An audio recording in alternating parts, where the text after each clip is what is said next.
দেখুন স্যার, এখানে আমি চাকরির ইন্টারভিউ দিতে এসেছি, এসব করতে পারবো না। অধরা, আমি জানি তুমি পারবে না। আমি পারবো না। প্লিজ অধরা, একটু বোঝার চেষ্টা করো। তুমি পারবে না সব আবার আগের মতো করে দিতে। বিশ্বাস করো, তুমি পারবে। আমি জানি আমার কিছু আগে এমন ছিল না, তোমাকে পারতেই হবে। আমার আশাটা এভাবে ভেঙে দিও না। না, আমার হাত ছাড়ুন। না, ছাড়বো না। ছাড়ুন বলে আমি বেরিয়ে গেলাম। তিনি আবার বাহিরে এসে আমাকে আটকে বললেন, রুহি, আমার ছেলেটা ভীষণভাবে এলোমেলো হয়ে গেছে। রুহি নামের একটা মেয়েকে আমার ছেলে ভীষণ ভালোবাসতো। মেয়েটা তার ক্যারিয়ারের জন্য আমার ছেলেকে ঠকিয়ে চলে গেছে, সাথে কেড়ে নিয়ে গেছে আমার ছেলের মুখের হাসি। যে ছেলেটা পুরো বাড়ি মাথায় করে রাখতো, সেই ছেলেটা আমার এখন সবসময় গম্ভীর হয়ে থাকে। কিছু বললেই রেগে যায়। আমি চাই তুমি আমার ছেলেকে বিয়ে করো, আবার আগের মতো করে দাও। আমি আবারও বললাম, এখানে চাকরির ইন্টারভিউ দিতে এসেছি, কোনো বিষয় ডিল করতে আসি। আপনি আমার সার্টিফিকেট গুলো দেখুন। যদি আমাকে যোগ্য মনে হয় তাহলে চাকরিটা আমাকে দিবেন, না হলে দিবেন না। এখানে বিয়ের কথা আসছে কোথা থেকে? তুমি যা চাইবে আমি তোমাকে সব দিব। তোমার সব অপূর্ণ ইচ্ছা আমি পূরণ করে দিব। তুমি শুধু আমার ছেলের হাসি ফিরিয়ে দাও। আমার ছেলেটাকে আগের মতো শান্ত আর চঞ্চল বানিয়ে দাও। বাবা হয়ে ছেলের কষ্টটা সহ্য করতে পারছি না। স্যার, আপনি বোঝার চেষ্টা করুন। আমি আমার পরিবারের বড় মেয়ে। আমার বাবা 2 বছর হলো বিছানায় পড়ে আছে।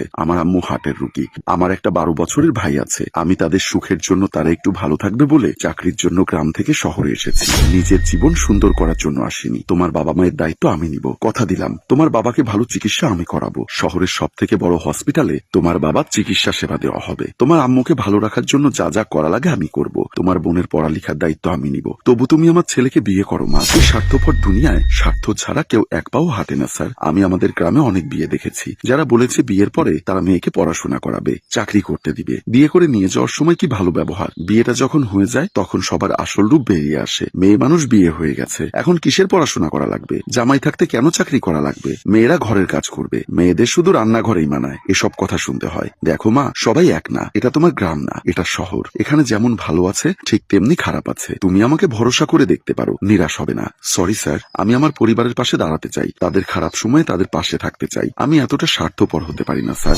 আমার পরিবার খুব আশা করে আছে আমাকে নিয়ে। আমি ছাড়া ওদের পাশে দাঁড়ানোর মতো কেউ নেই। আমার ভাইটা খুব ছোট, পড়াশোনা করিয়ে ওকে মানুষ করতে চাই। আমি না থাকলেও সে বাবা মায়ের পাশে থাকতে পারে। আমার এখন নিজের কথা ভাবলে চলবে না স্যার। আপনি আমার সার্টিফিকেট গুলো দেখুন, আমার ইন্টারভিউ নিন। যদি আমাকে যোগ্য মনে করেন তাহলে সিলেক্ট করে নিবেন। আমার কথাটা একবার ভেবে দেখো অধরা। আমি তোমাকে সময় দিলাম, তোমার সার্টিফিকেট গুলো রেখে যাও। রাতে তোমার ফোনে মেসেজ চলে যাবে। স্যার, ভাবার কিছু নেই। আমি আমার জীবন নিয়ে এখন ভাবছি না। ভালো থাকবেন, ভাগ্য থাকলে আবার দেখা হবে।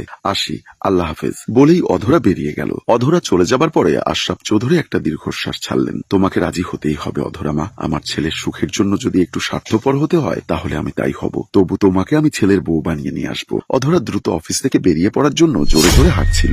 অধরার হাত লেগে আহানের ফোন নিচে পড়ে গেল। ফোন পড়ে যেতে দেরি হলেও ভেঙে যেতে একটুও সময় নিল না। আহান রাগী দৃষ্টিতে অধরার দিকে তাকিয়ে আছে। চোখ কি চুলের মধ্যে নিয়ে হাঁটো, নাকি আমাকে দেখলেই তোমার ঝামেলা সৃষ্টি করতে ইচ্ছা করে? আপনি চোখ কি কপালে নিয়ে হাঁটেন? আজকাল ছেলে মেয়েদের স্বভাব, রাস্তা দিয়ে হাঁটবে ফোনের দিকে চোখ থাকাই লাগবে। ফোনের নেশায় এত মগ্ন থাকেন, চারিপাশে কিয়ামত হয়ে গেলেও টের পাবেন না। এসছে আবার আমাকে বলতে, তুমি জানো আমি কে? তুমি আমার বাবার অফিসে দাঁড়িয়ে আমাকে যা নয় তাই বলে যাচ্ছ। এটা আপনার বাবার অফিস, আপনার না। এখানে নিজের যোগ্যতা প্রমাণ দিতে এসেছি, কারো কথা শুনতে আসিনি। তুমি আমার ফোনের ডিসপ্লে ভেঙে দিয়েছো, এখন মেরামত করার টাকা তুমি দিবে, না হলে তোমাকে এখান থেকে এক পাও নড়তে দিব না। আমাকে কি বোকা পেয়েছেন? শুনুন, আমি গ্রামের মেয়ে হতে পারি, কিন্তু আমাকে এতটা বোকা ভাববেন না। এক কানা করিও আপনাকে দেব না বলে অধরা চলে গেল। আশরাফুল চৌধুরী সবকিছুই দেখে দূর থেকে হাসলেন, নিজের কেবিনে গেলেন। আর আহান রেগে বাবার কাছে গেল। বাবা, এক্ষুনি একটা মেয়ে এসেছিল। কি করতে এসেছিল? যদি চাকরির ইন্টারভিউ দিতে এসে থাকে, ওই মেয়ের চাকরি যেন কোনোভাবেই না হয়। কি ব্যাপার, তুমি মেয়ের কথা বলছো? আবার নতুন প্রেমে পড়লে নাকি? মেয়েটা চাকরির জন্য এসেছিল। মেয়েটা খুব ভালো, পড়াশোনাও অনেক ভালো। তাছাড়া মেয়েটা খুব দায়িত্ববান। এমন একজন আমাদের অফিসে থাকলে আমাদের ভালো হবে। বাবা, তুমি জানো ও আমার সাথে কি করেছে? আমি জানতে চাই না অধরা তোমার সাথে কি করেছে। আমার একজন দায়িত্ববান পিএ চাই, তাই নিয়োগ দিয়েছিলাম। অধরার সাথে কথা বলে আমার ভালো লেগেছে। যথেষ্ট মেধাবী ছাত্রী ছিল অধরা। ওকে না নেওয়ার কোনো কারণ দেখছি না।